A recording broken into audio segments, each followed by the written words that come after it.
Good afternoon or good morning, depending on the area in which you join this webinar. And welcome to our third webinar series of the Amsterdam Centre of Transfer Pricing and Income Allocation. We have conducted already two webinar series, the first one being on the risk allocation, transfer pricing, and the second on transfer pricing aspects of intangibles. And today we kick off with our third series, which is on permanent establishment and the notion of permanent establishment, and of course, other relevant aspects of dealing with permanent establishments. So this webinar series considers three different types of problems that we face with dealing with permanent establishment in international taxation. The first one being the threshold test, the one that we are facing today, and also we will deal with where are we now today, especially after developments at the OECD level, whether this webinar is still valid or maybe we should forget about any problem with the PE threshold test. The second webinar will be on the attribution of profits to a permanent establishment. Of course, we cannot just define what permanent establishment is, but also to define what type of income we can attribute to it and under which rules, being it new developments at the OECD level, or it could be the existing transfer pricing framework or any other alternative solution.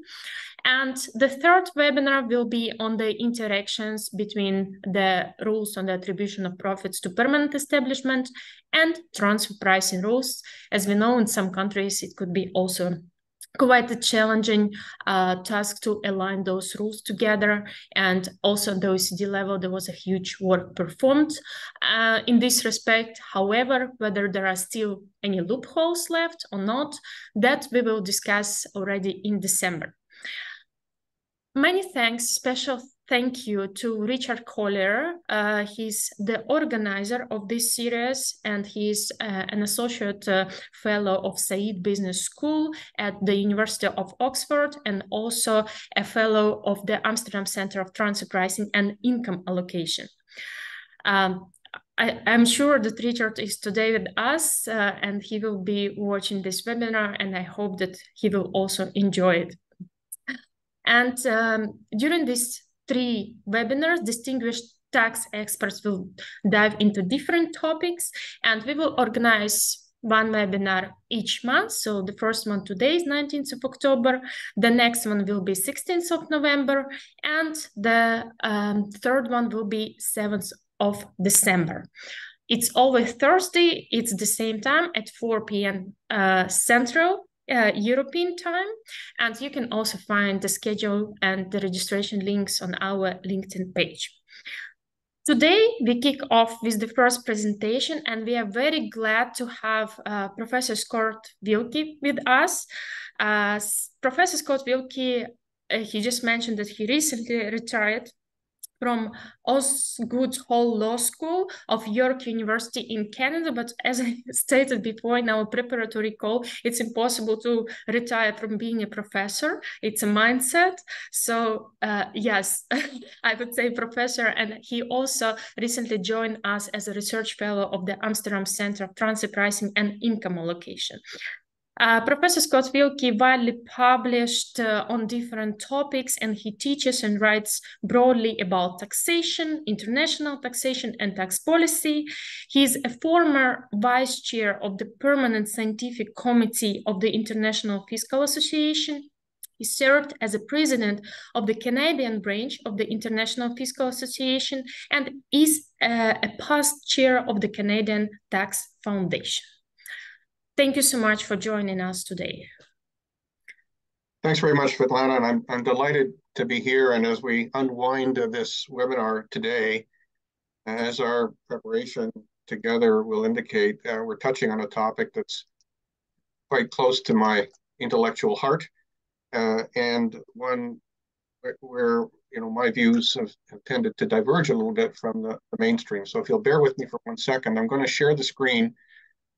We'll use a few slides that will, help our discussion along, but I would really like our conversation to take place as a conversation between you and me. And and any others who are on the webinar who are in one manner or another are able to involve themselves. Just bear with me for 1 second if I can.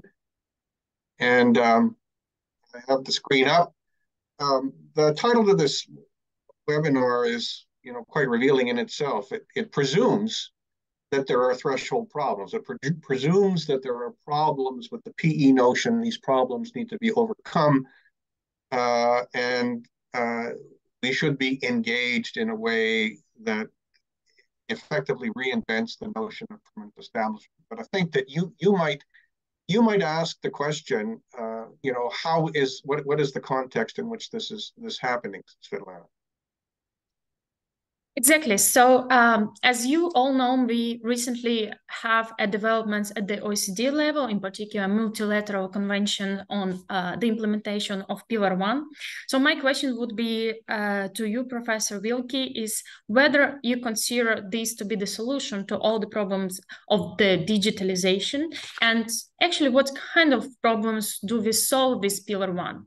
And do we need to think about anything else, about other developments to the concept of PE or attributions of profits to the permanent establishment?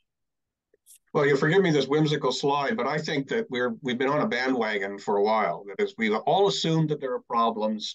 We've been all chasing solutions to the problems. And I wonder whether or not we've been standing far enough back from the perceived problems to ask whether or not they really exist.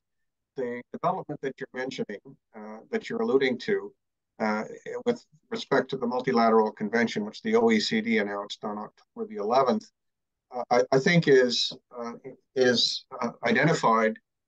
The issues why we're concerned are identified in this slide. This is Annex I.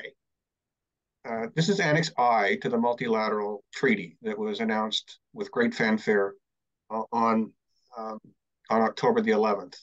There are some remarkable things about this, and I would commend not only Article I to you, but a recent, very short article by Professor Ruben Aviona of the University of Michigan, and his title, provocative as Ruben often is "Don't waste your time with the multilateral convention, because it's never going to come into effect." And I think that that's a fair estimation. Article I identifies the number of points that each of the jurisdictions that host multinationals that are in scope for the multilateral convention for Pillar 1 have been allocated. In order for, regardless of whether or not the multilateral treaty would be signed, the multilateral treaty only comes into effect if countries with at least 600 points among them out of the total 999 ratify the treaty.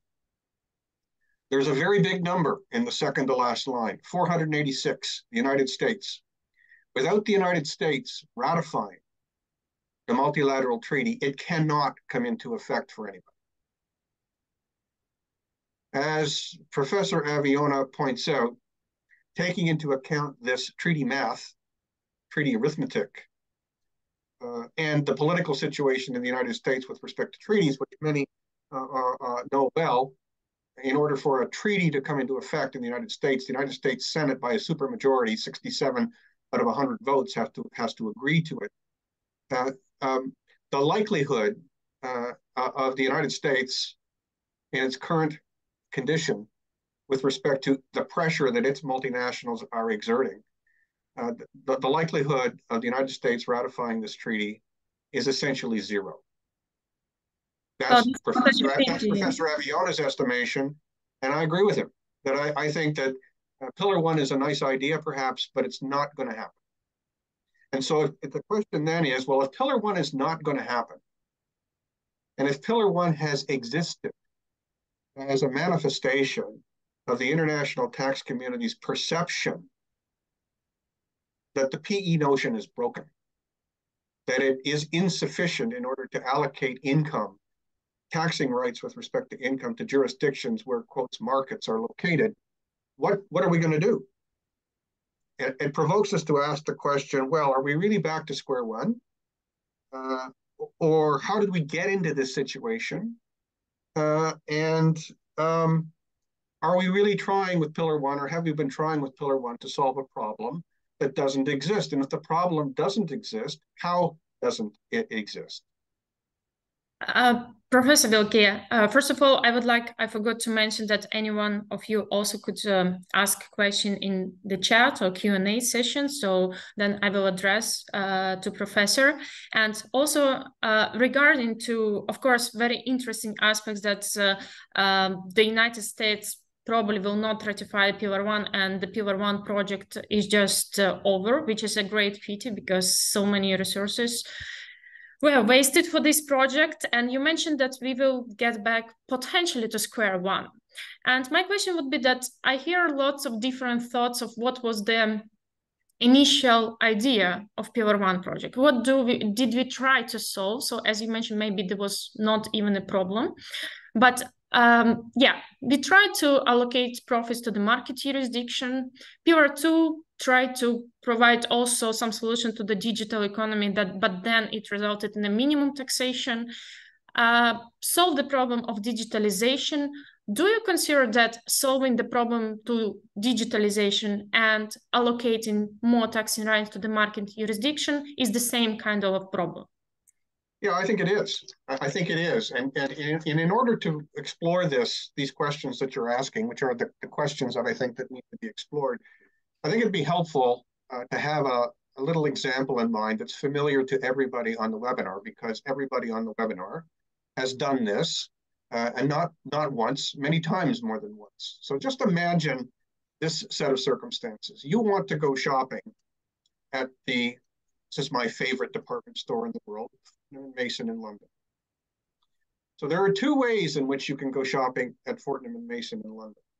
You can either get on an airplane, if you're not in the United Kingdom, and fly to London and book a hotel room and go to Piccadilly and go into the store and enjoy the experience and buy whatever it is you're looking for, have a nice dinner and go home.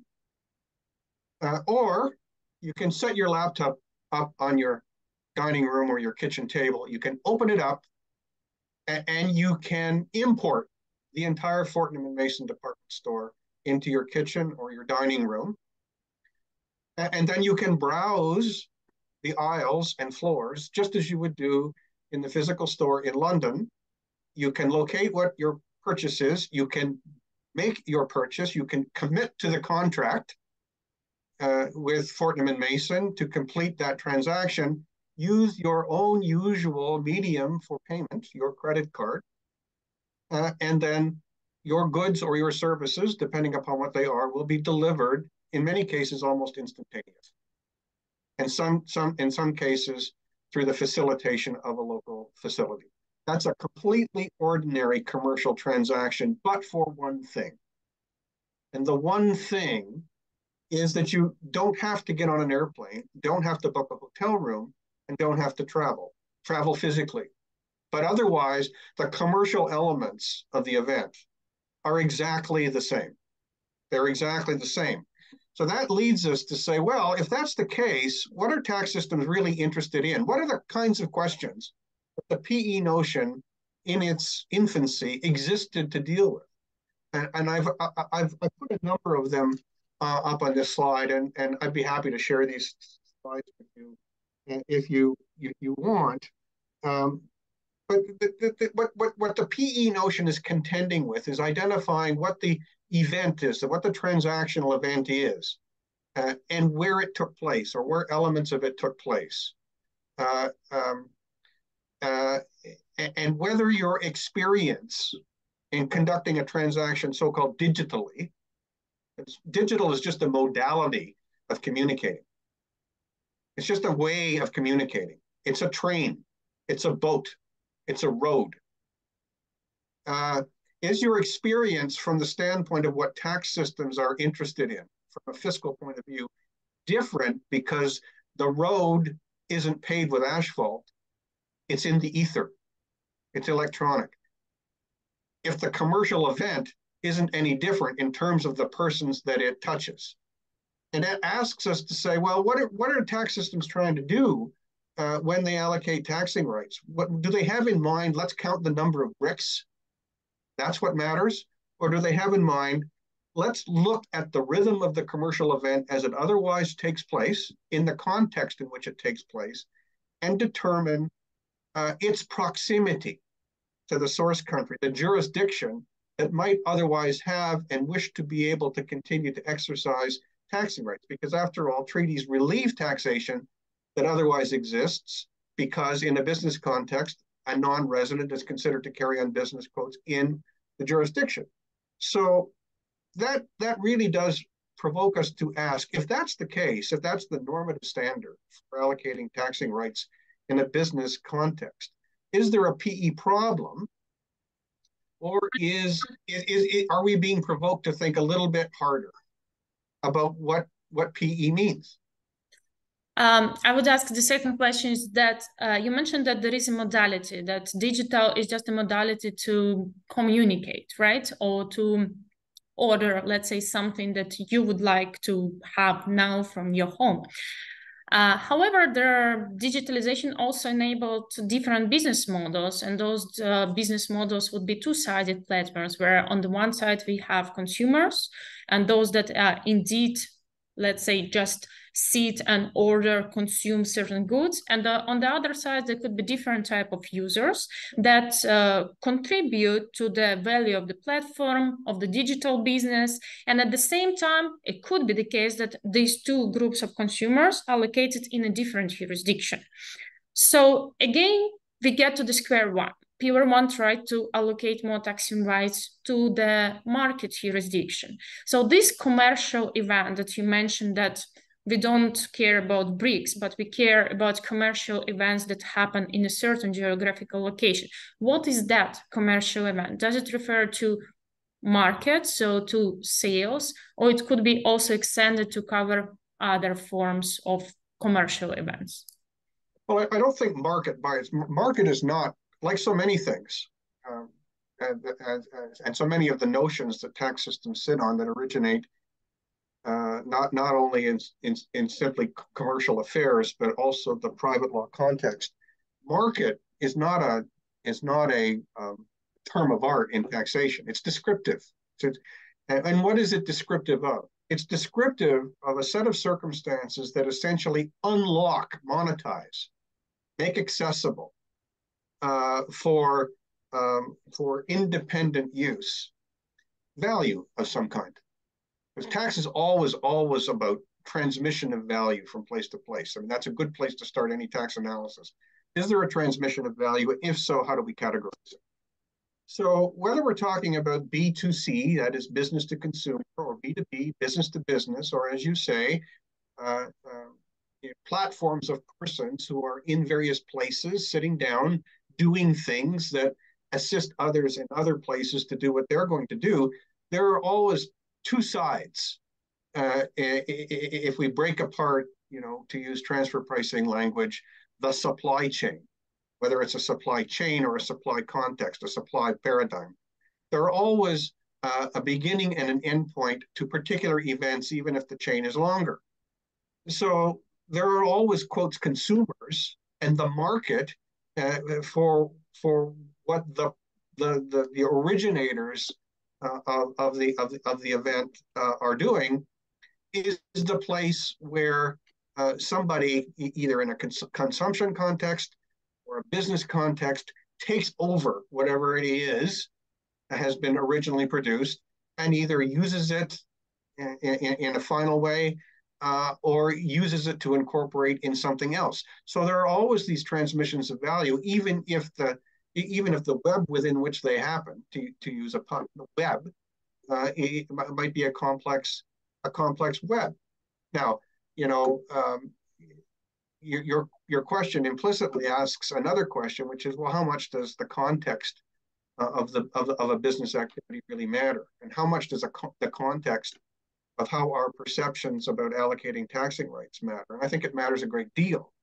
The prevailing notion of permanent establishment in most treaties, yes, it's been embroidered a bit in the course of history, but it's essentially unchanged in its concept from how it originated in the late 1920s and the 1930s and the 1940s.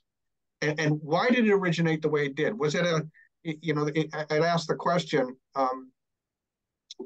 was it a list of things that you check off in order to establish whether or not there is a business, quotes, in, as you point out, a particular place, or is it meant to communicate a degree of proximity or connection in relation to the nature of the activities concerned that cause a non-resident who's doing those things to be in the same condition as a resident of the source country, all other things considered, which is to say, if we read Article 5 in its essence, and we read not merely the words as words from a dictionary that are strung together, but we read it as a fiscal concept, trying to understand what it means, what its fiscal significance means, realizing that tax treaties essentially claw back taxing rights that countries otherwise are entitled to exercise as fiscal sovereigns. What does it mean? When we think about a presence or a location or a place through which, in which, at which business is conducted. And essentially what the notion of permanent establishment is trying to detect is a non-resident being similarly situated to a resident of the source country in relation to the kind of business it is. And that provokes another question, which is to say, well, why would we make that determination based upon the observable characteristics of business in the 1920s and the 1930s, which are irrelevant to the way of conducting business electronically, right? It provokes us to ask the question, when we read the old definition of permanent establishment, do we read it as if we're reading words strung together in a dictionary, or do we read it as descriptive of the circumstances, the essential fiscal concerns circumstances that existed in the 20s and 30s, and is our job as users of that definition to construe it, to interpret it in relation to the things that countries are entitled to take into account in preserving taxing rights that they otherwise have originally. In other words, is the PE notion like the list of items that you check off when you're having a sandwich made at the local sandwich shop, or is it meant to communicate a degree of commercial intensity that is approximately the same as residence? If I could emphasize this point, because I think it's a very critical one, it's just that the whole efforts of the international tax community, let's say before Pillar 1, was to solve the issues of what permanent establishment means. There were written so many articles about the context and whether anything could be squeezed in that. Rather, as I can also see from your slides and from what you tell us, is that the much more important concept, and is the core concept, and what carrying on business in the country means. What is this commercial value, how you can create that value, and whether it is an office that is made from bricks, or maybe it's just people that are sitting in a home office around I'm in Amsterdam, around Amsterdam, then it should not really matter as long as the commercial value created in a country. So should we actually maybe take a step back into understand how the business can be conducted? And I think there is like a huge effort made by the OECD in this respect, especially in the 2018 OECD interim report, where they provided different forms of how business can be structured, and also what contributes to carrying on business in a country. And then maybe the concept of PE could be fixed actually quite quickly and easily, just adding additional forms, how the modern enterprise could carry on business in the country, potentially without a physical presence, but through people. We always need, especially if we focus on significant people functions approach in transenterprise, we always need people, so why do we focus on fixed establishments if it is probably the people who are doing things? Yeah, I think there are two things about your question that I'd like to pursue a little bit. I mean, first of all, the notion of fix. I mean, and I'm not criticizing your question. I'm just drawing out of. I think the common You can notion in the criticize as international. well, that's fine. I think the common notion, the common perception in the international tax community is that the permanent establishment is broken because it doesn't accommodate contemporary ways of conducting business that don't require essentially what we perceive to be the tangible characteristics of conducting business that we think establish an exclusive prescriptive list in the notion of permanent establishment for establishing a location or a presence in a jurisdiction. I don't agree that those notions are prescriptive. In fact, it doesn't make any sense to me that they are, and I'll come back to that in a second.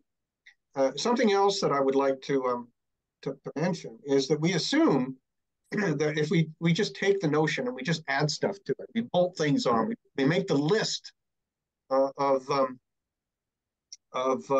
list of manifestations of a business presence simply longer.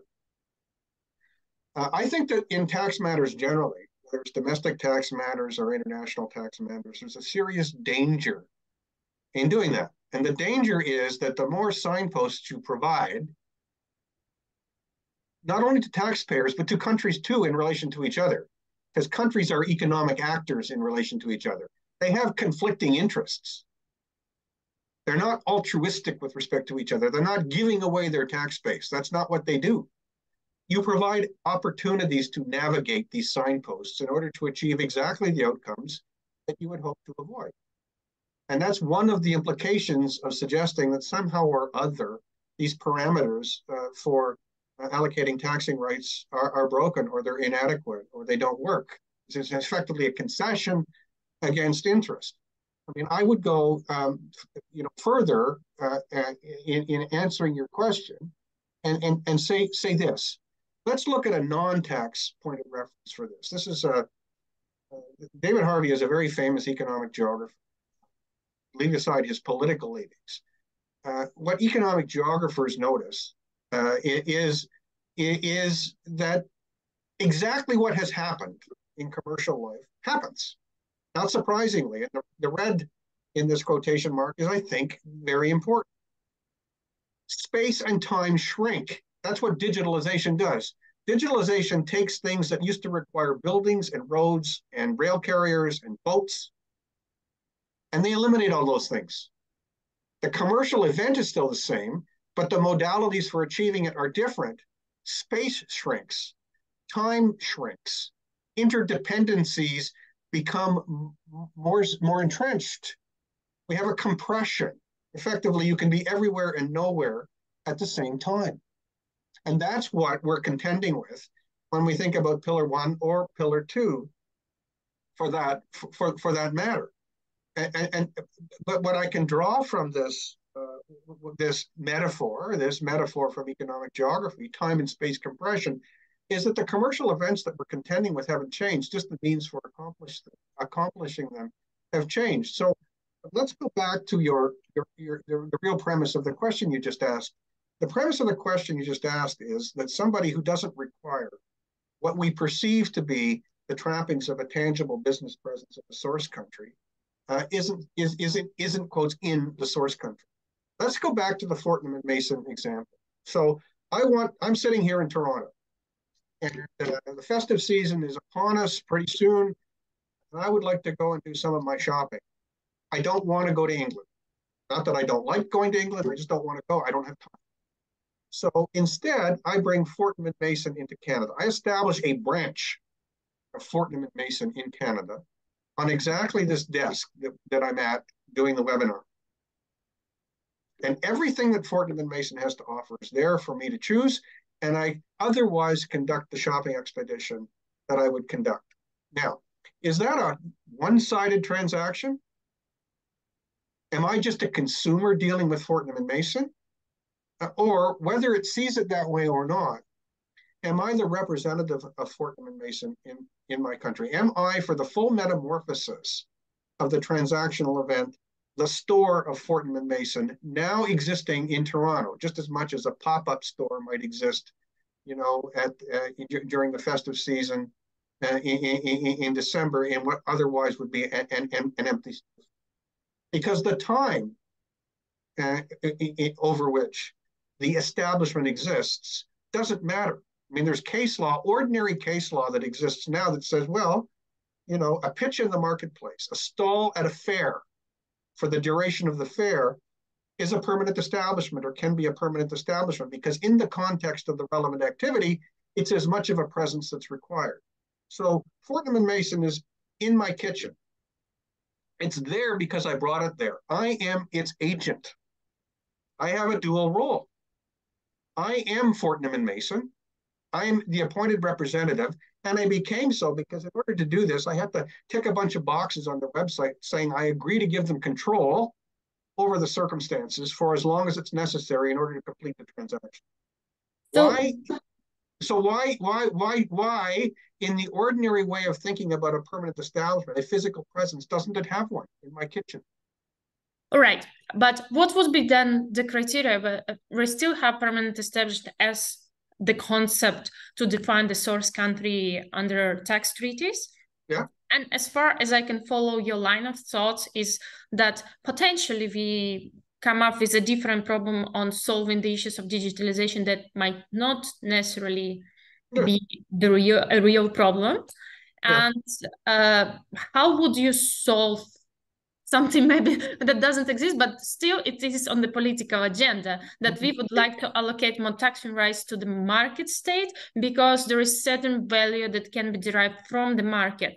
This just the concept of permanent establishment, or maybe we still, even if Pillar 1 doesn't exist, is permanent establishment, is it enough, or we would also need to go to divert into DSTs or something like unilateral solutions? Yeah, well, let me pick that up. So let's just think about the narrowest notion of permanent establishment that we think we understand. So when you start looking at Article 2, Article 5.2 of the permanent establishment definition, you see a kind of a list of possibilities. And they're only possibilities. They're descriptive. They say, well, what could a permanent establishment be? Well, it could be an office. It could be a variety of things, right? Well, leaving aside that the notion of office, too, is not a term of art, why doesn't Fortnum and Mason, in my example, have an office in my kitchen? Why doesn't it? An office is just a business location. Why doesn't it have a store in my kitchen? For as long as it's necessary to do the full metamorphosis of the transaction we're going to do. And by the way, again, applying old-fashioned, ordinary private law notions, when we complete our transaction, the contract is entered into in Canada now, right? I complete the contract by completing the transaction, and both parties are here to do it in Canada through my agency. So even if I look at the narrowest notion of establishment, I am here. Now, you say, well, I mean, that raises a couple of problems. These are the kinds of problems that those who think that the existing notion of permanent establishment is inadequate would raise. They'd say, well, let's say you're right. Let's say you're right. How are you going to administer that tax? How are you going to tax Fortnum and Mason as a non-resident of Canada on a single B2C transaction, even if we concede that Fortnum and Mason is here in Toronto and it's carrying on its business in Canada? Isn't that a problem? Well, isn't it always a problem when non-residents carry on business in another jurisdiction for the source country tax to operate on them in order to make them report in one way or another according to the source country income tax regime that they're dealing with, and pay any tax liability that they owe, and rationalize that tax liability in the context of the distributive articles of a tax treaty as they would otherwise apply? That's not a new problem. It just might mean that there are a lot of those events because there may be a lot of business consumers or retail consumers, but that's not a design problem. That's not a substantive problem with respect to whether or not business is conducted in the jurisdiction. That's a tax administration problem. And how do you make the person report And how do you collect any tax that's owing? Well, enter DSTs. Now, DSTs also have been assumed to have a life unto their own apart from income tax. But DSTs are just an income tax in relief. They're just like a normal income withholding tax for non-residents. DSTs say we're going to tax the non-resident on its revenue that arises from source country consumers, whether they're business consumers or retail consumers. That's what we're going to do. And we're not going to allow that tax base to be reduced by expenses that may have been incurred to earn that revenue because we can't verify them. We can't audit them. We can't administer our tax system with that kind of granularity. And the way we're going to compensate for that so that we don't have excessive taxation is that the DST rate is going to be low. It's going to be 3%. But the DST essentially is a practical accommodation to the sorts of administration or verification or enforcement issues that arise with respect to an income tax as it otherwise would apply because of the situation of the non-resident.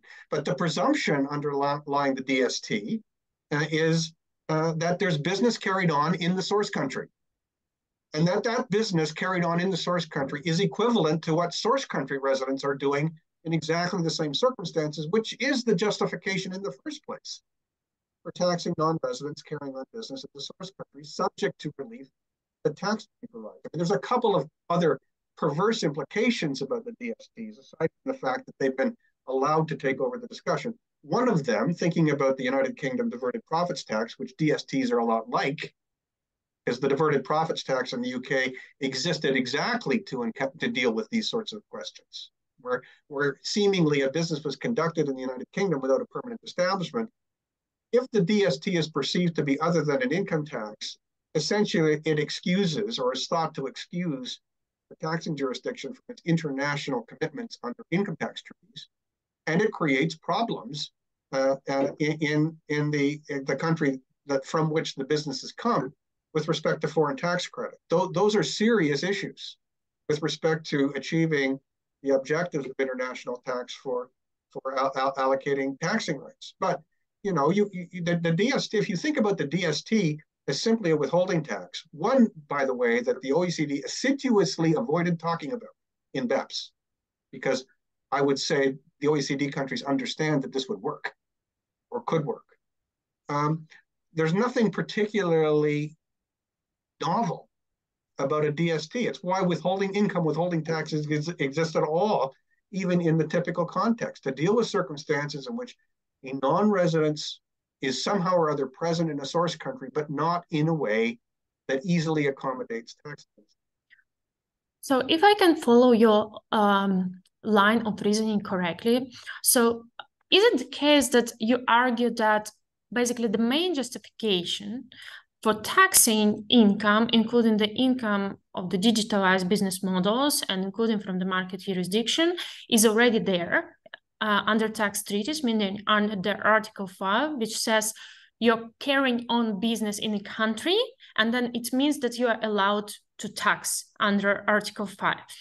And then let's say PE is a form of modality, which is we see, let's say back in the days how the business was structured, and then that the four economists observed back in the days that should be the attributes of business, and then we codify that in the concept of permanent establishment.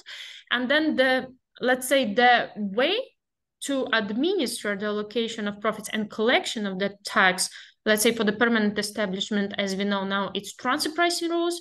But however, for digital revenues or revenues from digital companies, it could be source taxation by means of DST.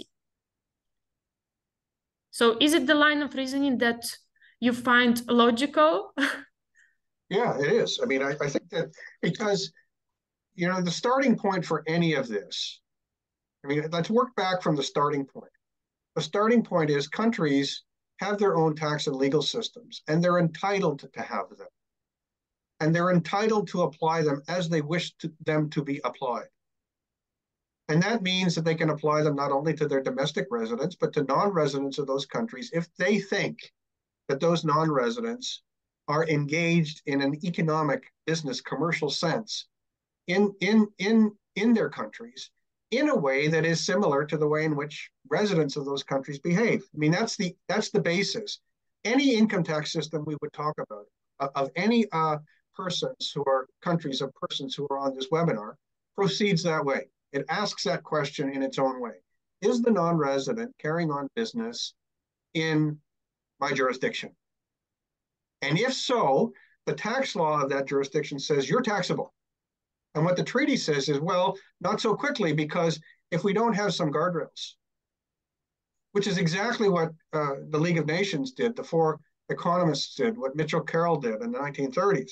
If we don't have some guardrails, we're going to have frictions that are trade frictions that interrupt the course of economic activities as they would otherwise happen, attributable to excessive taxation. So we need to have a threshold. We need to establish some way of detecting whether or not the non-resident really is in the source country in a way that approximates the circumstances of a source country resident. How are we going to do that, right? Well, we're going to observe what the characteristics of business are as it's conducted. That'll tell us, right? So if in the 1920s or the 1930s, a vineyard in France is selling wine to English consumers, there are a bunch of steps in that supply chain. But transfer pricing people, with their jargon, like to call the supply chain. The grapes have to be grown, they have to be processed, the wine has to be aged, it has to be packaged, it has to be put on a boat, it has to be unloaded from the boat, it has to be put on a train, it has to be put on a truck, it has to be delivered to the store, it has to be delivered to the consumers. And the commercial connections of all of that are by way of telex or telegraph or mail, writing, right? And that's not because they have to be, that's because that's the way it worked. So what we're in right now is a time when we don't need any of that. We just don't need it. It's not necessary, not because it couldn't be necessary, but it's not necessary. But the commercial events are unchanged. So the reaction of the international tax community has been a variety of things. It's been Pillar 1, Pillar 2. I think Pillar 1 and Pillar 2, in terms of their reflection of a frustration with the adequacy of so-called international tax norms, are essentially the same. Essentially, both of them are saying, let's take an eraser, to the ways in which business is conducted and simply allocate income on an economic basis using financial income, not tax income, as the starting point. You referred to transfer pricing. I think all of these issues, all of these international tax jurisdiction issues in the context of M&Es are always transfer pricing issues, because all transfer pricing is trying to do is to allocate income in relation to some acceptable or demonstrable standard according to which how it's been earned. And it's more difficult to do, as you yourself in your own writing with Rutger, for example, have identified, in circumstances where the economic entity has been able to legally subdivide itself, fragment itself in a bunch of pieces that don't necessarily have economic significance, but that the law permits to happen. And so, to use the transfer pricing lingo, what we have now in the transfer pricing guidelines are these notions of accurate delineation of transactions, commercial rationality, value creation, without any idea of what they really mean. But what they are after is exactly what we're talking about in this webinar. How do we determine when a non-resident is sufficiently present in a source country that it or its income should be taxed in the same way and to the same degree as source country residents who are in the same question? As the slide says, the provocative question, is, and as you point out, so-called people functions, for example, in the 2010 OECD Attribution of Profits Report, and CURT. All of this is designed to answer that question, which is essentially, in another way, a PE question. So the essence of the PE threshold problems that we're talking about is what degree of presence in the source country is sufficient to justify the retention of tax jurisdiction by the source country jurisdiction. I mean, it's interesting to point out that, and this seems to be less well known than I think it should be, before the four economists did their work in the 1920s, the International Chamber of Commerce, which at that time, in the 1920s, was more like an NGO than a business lobbyist, dealt exactly with this problem that Pillar 1 deals with. Exactly the same problem. Said, well, how do you allocate income of a multinational enterprise when all of the legally distinct components essentially are part of a single economic enterprise? How do you do that? And the International Chamber of Commerce said, well, obviously you should do it by way of a profit split. You should look at who's contributing what, to the whole enterprise, and somehow or other parse the allocation of profits and consequently taxing rights that way. But they said, in case you can't do that, if you can't do that, we need to have a formula, because that's the only way in which you're going to be able to do this indisputatiously. What would the formula be according to them? A single factor sales or turnover. Flip forward 100 years to item A of Pillar 1. What is it? It's a single factor sales or turnover formula as an income tax. That's what it is. So if that's the core of the present concern, then I think it makes us go back and think a little bit harder about whether or not the problem that we think requires all kinds of new elements to be bolted onto the PE determination simply requires two things. First of all, more thoughtful interpretation of what the function of the PE notion is in relation to Article 7. And secondly, how do we deal with the tax administration problem? That is, how do we actually exact the tax, cause the non-residents to report their circumstances and collect the tax? And we actually know how to do those things. We already do them. Professor, but I think Pillar 1 is indeed a kind of, could be seen as a formula that you're referring to, and it also attributes a certain portion of taxing right to the market jurisdiction, meaning to the sales factor, right? Mm-hmm. So it's sort of a formula apportionment, a partial, yeah, it coexists together with the present rules, with the attribution of profits to PE and transfer pricing rules, to traditional, let's say, PE in its conventional understanding. But do you even consider that, okay, now we have that Pillar 1 just will not flow, as you mentioned in the beginning, just because one country would say no to that. Yeah. So is there any solution that, let's say, DSTs or Pillar 1, or let's say even different interpretation of the concept of PE, even if it's really conceptually brilliant, could work without only one country just to say yes to that? And then my question would be whether we still have a problem that the solution is bad, or it's a completely different problem, meaning just a political problem. I'm going to make you all dizzy for a moment because I want to go back to Annex I to help answer your question, because I think it's extremely, extremely revealing. So bear with me for a moment, because the only way I know how to do this is to flip back through the slides. Let's go back and look at Annex I. There's something else really notable about this. Look at the countries that have been allocated points for determining whether or not the multilateral convention should be ratified. And the United States is not simply another country. The United States has been allocated half the points. Why? Because the test is whose multinationals are affected by this. That is, whose multinationals are expected to cede taxing rights to market jurisdictions. And from the beginning of BEPS, and this is not a slag on the United States, it's just a reality, that the United States is the home of the multinational enterprises that are most affected by the so-called base erosion and profit shifting problem. That is, enterprises that are significantly intangibles driven, whatever intangibles means, that are present in other countries, market jurisdictions, but not present in the way in which a stereotypical interpretation of the permanent establishment notion would be made. Now, when we look at this list, aside from the significance of the United States for the determination, what else do we notice? With the exception of China, which is kind of in and kind of out of the OECD, they're all core OECD countries. The inclusive framework, over 140 countries, None of the developing countries hosts a multinational. None of the developing countries have anything to gain from this except some measure subject to what I think is a ceiling of an entitlement to tax market income.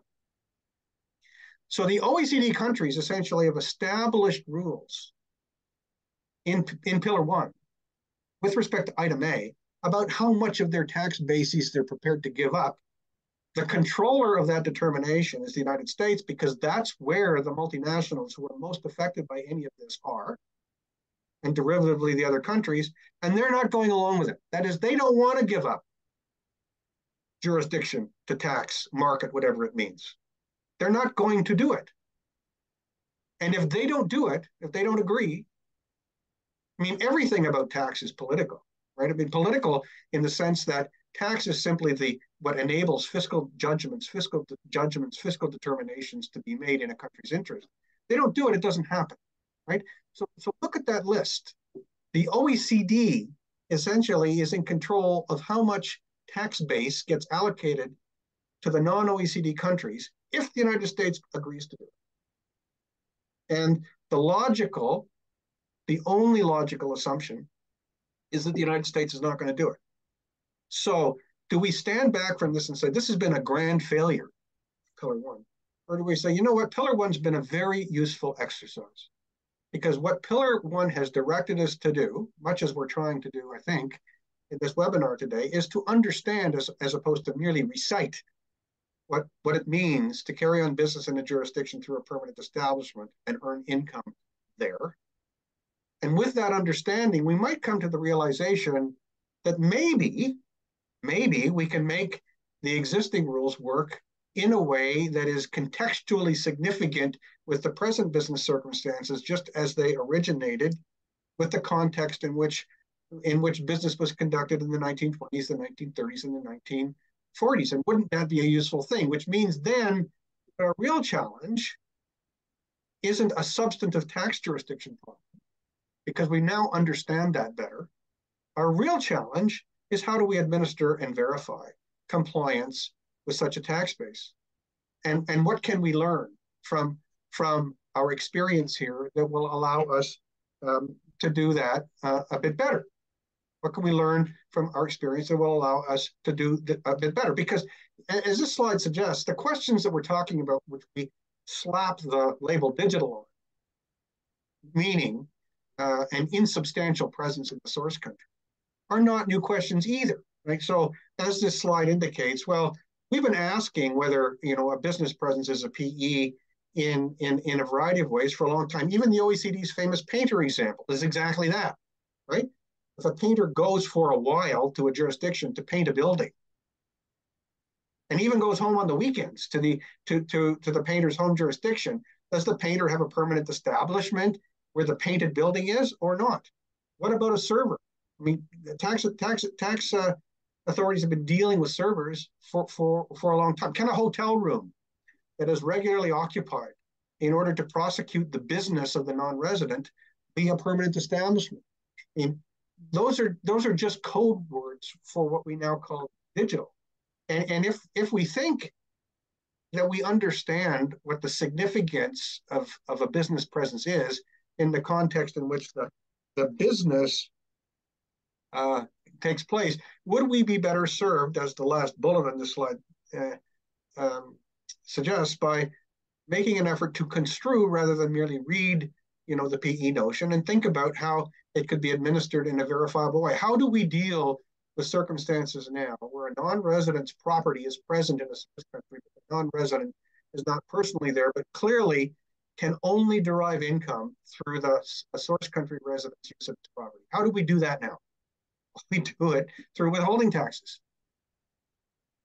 And how do we administer withholding taxes? And wouldn't be it exactly the same problem? Because indeed, the whole journey started with the same question: can we change the concept of permanent establishment? Then, or do we have to? Or do we have or to? do we have to change maybe we just I remember still when I started my PhD maybe 6 years ago that was the key. Maybe we can just interpret the concept of permanent establishment differently. Then it just resulted in maybe different solutions like marketing PE, suggesting digital PE, other PE. Didn't work out. Then it resulted in other maybe solutions that are not exactly pillar one, but yeah, I already could not recall all probably suggestions that were on the way. And I feel like one of the main outcomes of today's session that we face one biggest challenge is that the question of the identification of the source is not a doctrinal question. We could have solutions to that, we could have agreements to that. At the end of the day, is the question of global powers and the identification of actually a political agreement to that. So my question, would you consider the OECD then to be the right forum for that? Or because you mentioned if it could be DSTs could be implemented unilaterally, that's fine. But then we go to another question that we might have some trade issues and trade wars issues, again, by the developed countries, including the US. Well, you've just asked a huge question, but I mean, first of all, I don't think the OECD is the governance instrument for doing any of this. I mean, I think that again, it takes us back to first principles, which is why I think Pillar 1 and Pillar 2 have run into such difficulties. The fact of the matter is, I think that as much as tax people would like to think of these issues as tax issues, they're not tax issues. They're trade issues. Whether we think about them in Pillar 2, which is essentially, a justification for doing two things: ignoring legal structure, that is equating an entity to a branch, and essentially having a quasi CFC type regime for foreign earned business income. Or we think about Pillar 1 as accomplishing much the same sort of thing and extending taxing rights. The question always is, why do we have tax in the first place? And we have tax because countries have fiscal objectives to serve. And they do so in the context of different legal regimes and different tax regimes.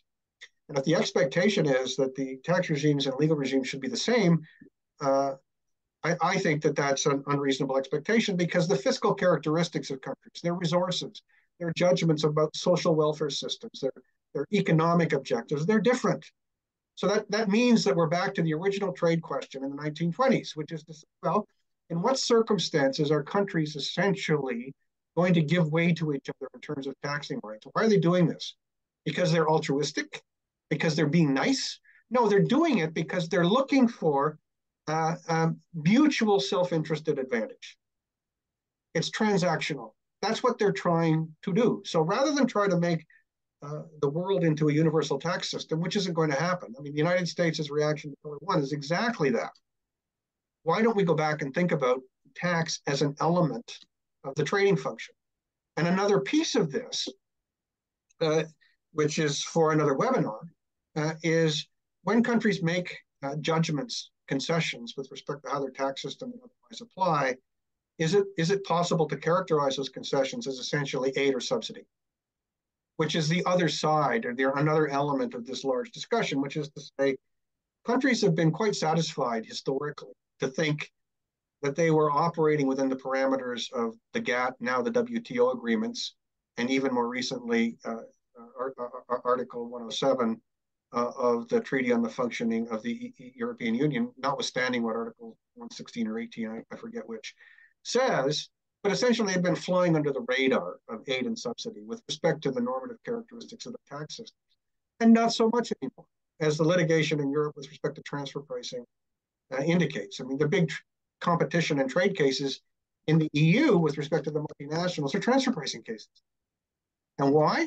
Because the question is, where was the income earned? That is, who has taxing rights with respect to the income? And if countries relinquish those taxing rights or tailor them, are they essentially becoming involved as participants in the transaction in an impermissible way? I mean, one thing I would say, and I know we're close to the end, is notwithstanding Pillar 1, notwithstanding Item A, notwithstanding Item B, notwithstanding Pillar 2, none of these things get rid of the transfer pricing questions.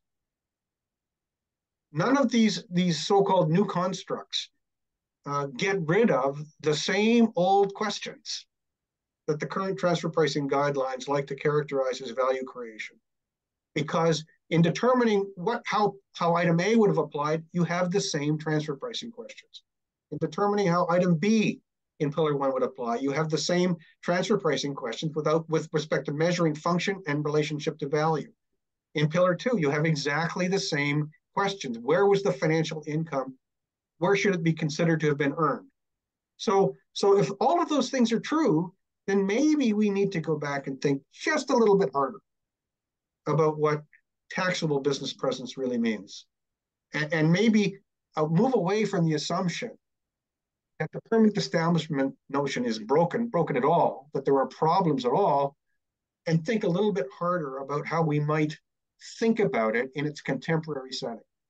Just as Mitchell Carroll and the League of Nations Fiscal Committee thought about the notion of business presence in its contemporary setting in the 1920s and the 1930s.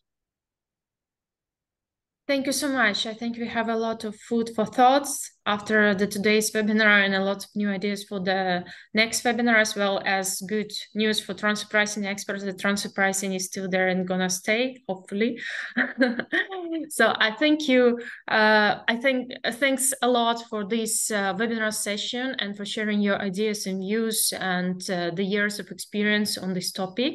Thank you to the audience for being there with us, and I hope that you will also join the next webinars in the series. The next one will be on the 16th of November, dealing with problems with the PE attribution rules, together with Gianmarco Catani and Arthur Plazier.